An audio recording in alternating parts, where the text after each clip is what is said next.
What's going on?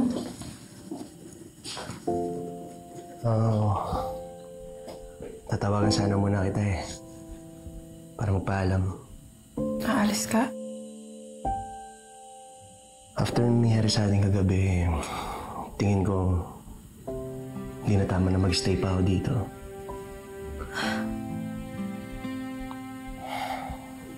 Galit ka ba sa akin? Gina. Hindi. Hindi ako magagalit sa'yo.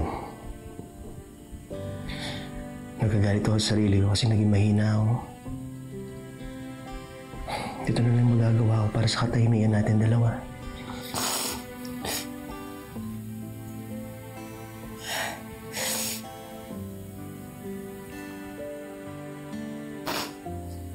Tulungan na kita.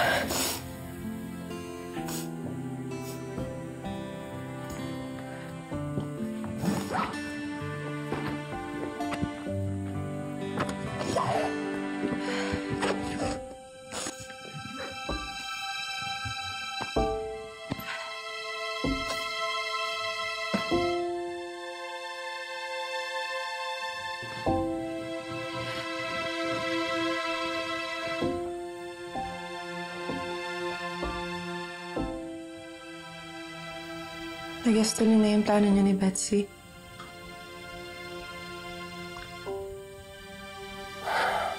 Kung okay lang sa'yo. May magagawa ba ako? Problem is, paano kung dumating yung mga immigration officer dito tas wala ka? Nagtanong-tanong na rin ako tungkol dyan.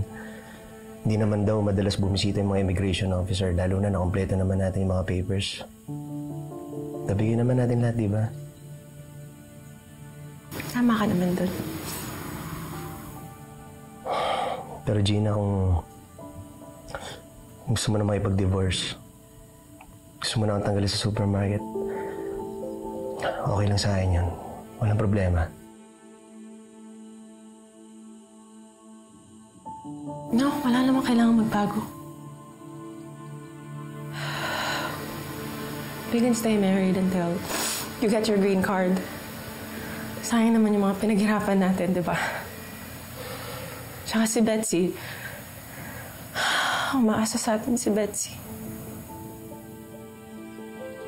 Gina, nahiya ako sa'yo. Pagkatapos ka namin gamitin ni Betsy para makarating dito sa US. Ganito pa yung nangyari. Ano ba sinabi ko, Gerald? Kalimutan na natin, huwag na natin isipin yun. Huwag ka mag-alala. People don't need to know na wala ka na dito. Ako na bahala doon. Let me help you there. Salamat. Gerald, saan ka mag-stay? Siyempre, asawa pa rin kita. And cargo pa rin kita. So, gusto ko nang malaman na safe yung pagstayan mo.